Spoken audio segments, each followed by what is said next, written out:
नमस्कार दोस्तों, आपका सभी का बहुत बहुत स्वागत है मेरी चैनल माइंड ब्लोइंग हिंदी पर। आज हम बात करेंगे आदिकाल की। और आदिकाल को वीरगाथा काल भी कहा जाता है। आचार्य रामचंद्र शुक्ल ने आदिकाल को वीरगाथा काल कहा है और इसकी समय सीमा 1050 विक्रमी से 1375 विक्रमी मानी है। तो यहाँ पर जो लिखा है इस पर आपको ध्यान नहीं देना। तो विक्रमी संवत की अगर हम बात करें तो आचार्य रामचंद्र शुक्ल ने आदिकाल की समय सीमा कहाँ पर तक बताई है 1050 विक्रमी संवत से 1375 विक्रमी तक। और अगर ईसवी सन की हम बात करें तो ये इन्होंने समय सीमा बताई 1000 ईस्वी से कहाँ तक 1350 तक। 1350 ईस्वी की ये विक्रमी संवत की बात हुई और ये हमारी ईसवी सन की बात हुई है। तो यहाँ आप देख सकते हैं। अब देखिए कि हम जानते हैं कि इस काल में आदिकाल में कौन कौन से ग्रंथ जो प्रसिद्ध है वो लिखे गए। तो पहला है इसमें रासो काव्य लिखे गए, काव्य ग्रंथ लिखे गए, रासो ग्रंथ लिखे गए। और पहला रासो ग्रंथ है पृथ्वीराज रासो। पृथ्वीराज रासो को किसने लिखा? पृथ्वीराज रासो चंद्रवरदाई ने लिखा और 1343 ईस्वी इसका रचना काल है। पृथ्वीराज रासो, अब इनमें मैं थोड़ा रिलेट करके आपको पढ़ाने की कोशिश कर रही हूँ यहाँ पर। तो आप देख सकते हैं पृथ्वीराज रासो चंद्रवरदाई कैसे याद रखेंगे? पृथ्वीराज पर राज, पृथ्वी पर राज कौन करता है भाई? चंद्रमा की परछाई यानी कि चंद्रमा की परछाई। पृथ्वीराज रासो चंद्रवरदाई यानी कि चंद्रमा की परछाई। इस तरह से आप रिलेट करके इसको याद रख सकते हैं। दूसरा है बीसल देव रासो नरपति नाल। ये 1212 ईस्वी में लिखा गया ये ग्रंथ। बीसल देव, बीसों के देव यानी कि बीसल देव, सबके देव। नरपति नाल तो कौन है? नर के पति, नरपति नाल सबके पति हैं। किसके? ये बीसों के पति हैं, अर्थात जो नर है वो सबके पति हैं। किसके? बीसों के पति हैं। नरपत तो क्या हो जाएगा? बीसल देव रासो नरपति नाल है। परमाल रासो जगनिक। तो जगनिक ने जो ये परमाल रासो लिखा इसका रचना काल नहीं पता, कंफर्म नहीं है, तो इसलिए यहाँ पर ये खाली छोड़ा गया। परमाल रासो जगनिक। देखिए भाई, परमाल सब परमाल, परमाल यानी कि दूसरों का माल। दूसरों का माल वही प्राप्त कर सकता है जो जगह रहेगा, जो जागरूक रहेगा वही दूसरे का माल प्राप्त करेगा। तो परमाल रासो से क्या बन जाएगा? जगनिक, यानी कि परमाल रासो लिखा जगनिक ने। खुमान रासो दलपति विजय। अब दलपति विजय, दल के पति जो होंगे, जो विजय प्राप्त कर लेंगे दल पर, पति बन जाएंगे, उसी को क्या आ जाएगा? खुमार छा जाएगा, अर्थात खुमान रासो। विजयपाल रासो नल सिंह। अब नल सिंह, नल देखिए, नल से समझ में आ रहा है मल्ल युद्ध, मल्ल युद्ध यानी कि मल्ल युद्ध में विजय प्राप्त की। किसने की? नल सिंह यानी कि मल्ल सिंह। मल्ल युद्ध में विजय प्राप्त कर ली तो क्या बन गया? विजयपाल रासो नल सिंह। ऐसे आप याद कर रख सकते हैं। हमीर रासो। अब हमीर या हमीद नाम से आपको पता चल रहा है कि मुस्लिम धर्म की बात हम कर रहे हैं। और मुस्लिम धर्म में क्या हो जाता है? उनकी कुछ मान्यताएं होती हैं, तो वहाँ शंख बजाना अलाउ नहीं होता है, अर्थात शंख नहीं बजा सकते। तो हमीर रासो शंखधर, शंख को धारण नहीं कर सकते। तो इस तरह से आप रिलेट करके इसको पढ़ सकते हैं। अब आता है दूसरा रास काव्य। रास काव्य को जैन काव्य कहा जाता है, जैन साहित्य भी कहा जाता है। तो भारतेश्वर बाहुबली रास, इसमें पहली जो काव्य ग्रंथ है हमारा भारतेश्वर बाहुबली रास। भारतेश्वर बाहुबली रास शालिभद्र सूरी ने लिखा। और कैसे याद रख सकते हैं? भारतेश्वर, भारतेश्वर से कैसी फीलिंग आ रही है? भारत का ईश्वर। भारत का ईश्वर कौन हो सकता है भाई? बाहुबली हो सकता है, कोई जो बहुत बलवान होगा वही भारत का ईश्वर हो सकता है। और कौन विजय भारत का ईश्वर बन कौन सकता है? शालिभद्र, जो शालीन होगा, भद्र होगा, और सूरी यानी कि शूरवीर होगा, वही तो भारत का ईश्वर बनेगा। तो भारतेश्वर बाहुबली रास किसने लिखा? शालिभद्र सूरी। तो नेक्स्ट देखते हैं कि यहाँ पर हम इसको लिखा रहने देते हैं और यहाँ पर आपको ध्यान बिल्कुल भी नहीं देना है।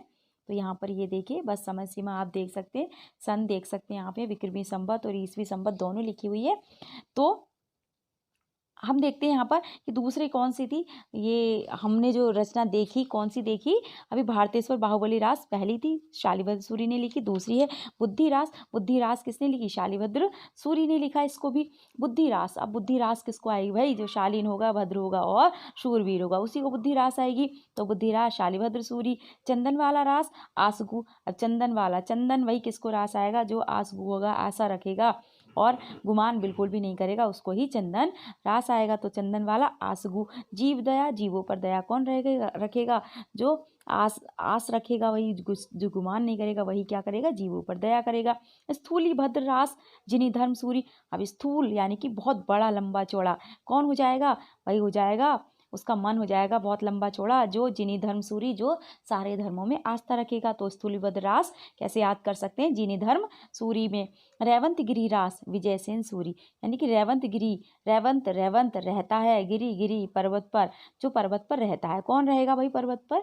वही रहेगा विजयसेन सूरी, यानी कि जो विजय प्राप्त कर लेगा, अपनी इतना सूरवीर होगा जो पर्वत पर विजय प्राप्त कर लेगा, वही वहीं रहने चला जाएगा। तो रेवंत गिरी रास विजयसेन सूरी। नेमिनाथ रास सुमति गुणी। कच्छुरी रास प्रज्ञा तिलक। जिनी पदम सूरी रास सार मूर्ति। गौतम स्वामी रास उदयवंत। पंच पांडव चरित रास शालिभद्र सूरी। तो इस तरह से आपने देखा ये प्रमुख रचनाएं थी। इन पुस्तकों के अलावा कुछ और पुस्तकें भी हैं जो लिखी गई हैं, तो उनको देख।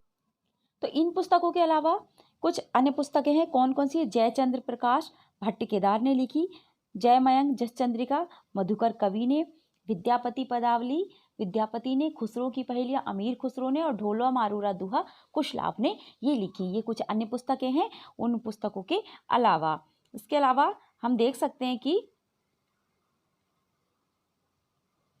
इसमें कुछ स्मरणीय बिंदु हैं। कौन कौन से? रासो शब्द की उत्पत्ति जो हुई है वो रासक से हुई है, और यह एक गेय छंद होता है, अर्थात गाने योग्य छंद होता है, यानी कि जिसको हम गाकर पढ़ सकते हैं। तो रास शब्द की उत्पत्ति रासक से हुई, और ये कैसे छंद होते हैं? गाने योग्य। पृथ्वीराज रासो वीर रस प्रधान ग्रंथ है तथा हिंदी का प्रथम महाकाव्य इसको कहा जाता है। इसकी रचना चंद्रवरदाई ने की थी, हमने ये पढ़ा। बीसलदेव रासो श्रृंगार रस प्रधान ग्रंथ है। तो देखिए पृथ्वीराज रासो जो है वो वीर रस प्रधान ग्रंथ है। कौन सा रस है उसमें? वीर रस है।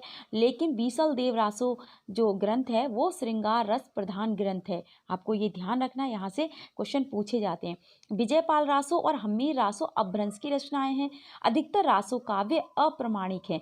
देखिए जो रासो काव्य हैं जो अभी तक हमने पढ़े थे वो अधिकतर कैसे हैं? अप्रमाणिक, उनका कोई भी सही प्रमाण नहीं है। विद्यापति ने कीर्तिलता और कीर्तिपताका नाम के काव्य ग्रंथ अपभ्रंश में लिखे हैं।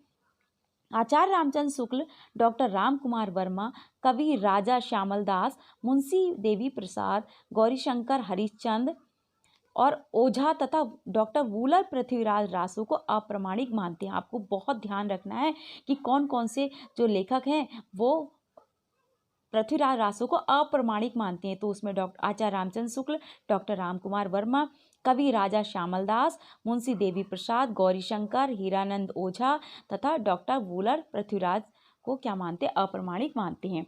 नेक्स्ट है देखिए श्याम सुंदर दास, मथुरा प्रसाद दीक्षित, मिश्रबंधु, मोतीलाल मेनारिया तथा कर्नल टाड पृथ्वीराज को प्रामाणिक मानते हैं। तो आपको अप्रमाणिक कौन मानता है और प्रामाणिक कौन मानता है, इस पर को आपको ध्यान रखना है। आचार्य हजारी प्रसाद द्विवेदी, डॉक्टर दशरथ शर्मा, मुनि जिन विजय, सुनीति कुमार चटर्जी रासो को अर्ध प्रामाणिक मानते हैं। ये कुछ प्रामाणिक मानते हैं, कुछ अप्रामाणिक मानते हैं, कुछ अर्ध प्रामाणिक मानते हैं। तो आपको ये बातें बिल्कुल ध्यान रखनी है। पृथ्वीराज रासो एक विकसनशील महाकाव्य, यानी कि इसका समय समय पर विकास होता रहता है। विकसनशील का क्या मतलब हुआ कि इसका समय समय पर विकास होता रहा, इसी में कुछ ना कुछ जो फेरबदल है वो किया जाता रहा, जिसमें समय समय पर परिवर्तन होता रहा, अर्थात समय समय पर इसमें बदलाव होते रहे, इसलिए इसको क्या कहा? विकसनशील महाकाव्य कहा गया। अब बात करते हैं नाथ साहित्य की। तो नाथ साहित्य में हम देखते हैं कि नाथ साहित्य के जो प्रवर्तक थे वो मत्स्य नाथ एवं गोरखनाथ माने गए हैं। और नाथ, देखिए नाथ संप्रदाय से बहुत क्वेश्चन पूछे जाते हैं और अधिकतर विवादित प्रश्न यहाँ पर रहते हैं। कोई कहता है कि नाथ संप्रदाय के प्रवर्तक मत्स्य नाथ हैं और कोई कहता है गोरखनाथ। तो इन दोनों को ही प्रवर्तक माना जाता है, इसीलिए ये हमेशा विवादित प्रश्न रहते हैं। नाथों का समय 12वीं शती से 14वीं शती तक है। अब नाथों का समय कौन सा है? 12वीं शती से 14वीं शती तक, तथा हिंदी संत काव्य पर इनका पर्याप्त प्रभाव है। डॉक्टर पीताम्बर दत्त बड़वाल ने गोरखनाथ की रचनाओं का संकलन गोरखवाणी नाम से किया। गोरखनाथ की रचनाओं में गुरु महिमा, इंद्रिय निग्रह, प्राण साधना, वैराग्य कुंडली जागरण एवं शून्य समाधि का वर्णन है। गोरखनाथ ने षट चक्रों वाला योग मार्ग हिंदी साहित्य में चलाया। जो हिंदी साहित्य में षट चक्रों वाला होता है, 6 चक्र जागृत कर लेते हैं योग के माध्यम से, कुंडलिनी जागरण, ये सब बहुत सारे आपने देखे होंगे। जो योगा का जो एक पिक्चर बनी रहती है उसमें आपने देखे होंगे जगह जगह पॉइंट बनी रहते हैं, नाभि से लेकर ऊपर हमारे सिर तक, मस्तिष्क तक। तो वो सब क्या है, षट चक्र, यानी कि 6 चक्रों वाला योग मार्ग इन्होंने नाथ जो पंथी थे उन्होंने चलाया था। गोरखनाथ ने अपने शिष्यों को नारी से दूर रहने का उपदेश दिया। कबीर साहित्य में उपलब्ध नारी विरोधी जो विरोध था वो इसी का परिणाम है। जो कबीर ने नारियों का विरोध किया था वो इसी का परिणाम था, ये नाथ साहित्य का ही परिणाम था। जो नाथ थे वो क्या करते थे, इनकी सबसे बड़ी कमजोरी ये थी कि इनका ना रूखापन है। ग्रस्तों, ये कितने बड़े रूखे थे, इनकी बड़ी कमजोरी थी इनका रूखापन। तो जो ये इनका जो व्यवहार था नाथों का, वो बहुत रूखापन लिए हुआ था, रूखापन। तो और जो गृहस्थ लोग थे उनका ये बहुत अनादर करते थे, गृहस्थों का क्या करते थे, अनादर करते थे। तो इसलिए हजारी प्रसाद द्विवेदी ने इनकी सबसे बड़ी कमजोरी इनका रूखापन और गृहस्थों के प्रति इनका अनादर बताया। अब देखिए जो नाथ हैं इनकी संख्या जो है वो 9 है। आपको ध्यान रखना है नाथों की संख्या कितनी होती है 9 है नाथों की संख्या।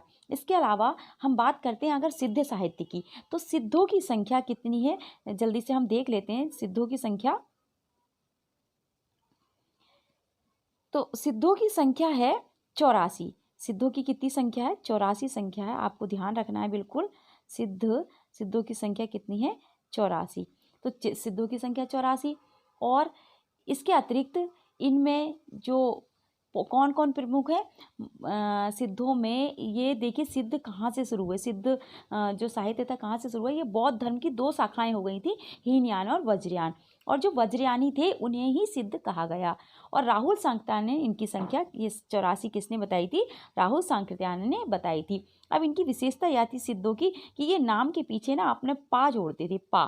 तो जैसे शरहपा, शबरपा, लुईपा, डोइम्पा, तो इस तरह से ये अपने नाम के पीछे सा जोड़ते थे, नाम के पीछे पा जोड़ते थे। इसके अलावा देखिए खुसरो की पहेलियाँ, अभी मैंने बताया आपको खुसरो की पहेलियाँ हैं, इसमें अमीर खुसरो प्रमुख थे। इन्होंने बहुत सारी पहेलियाँ लिखी और मुकरियाँ लिखी, दोहे लिखे। इसके बाद आ जाए ढोला मारूरा दूहा, और ये लिखा कुशलाव ने। तो ये देखिए इन सब रचनाओं को हम बहुविकल्पी प्रश्नों के माध्यम से पढ़ेंगे। और प्रैक्टिस सेट 1, 2 इस तरह से मैं आपको आदिकाल के प्रैक्टिस सेट प्रोवाइड कराऊंगी। और आपको मेरी वीडियो अच्छी लगी हो तो मेरी वीडियो को लाइक करें और अपने दोस्तों के साथ शेयर तो ज़रूर ही करें, और मेरे चैनल को सब्सक्राइब भी कर लें। तो इस तरह से आपने देखा कि थ्योरी जब हम पढ़ते हैं तो भूल भी जाते हैं, बहुत जल्दी हमें याद नहीं रहता। लेकिन जब बहुविकल्पी प्रश्नों के माध्यम से हम अपने नोट्स बनाएंगे तो हमें ये आदिकाल बहुत अच्छी तरह से तैयार हो जाएगा। नेक्स्ट वीडियो में फिर मिलते हैं। धन्यवाद।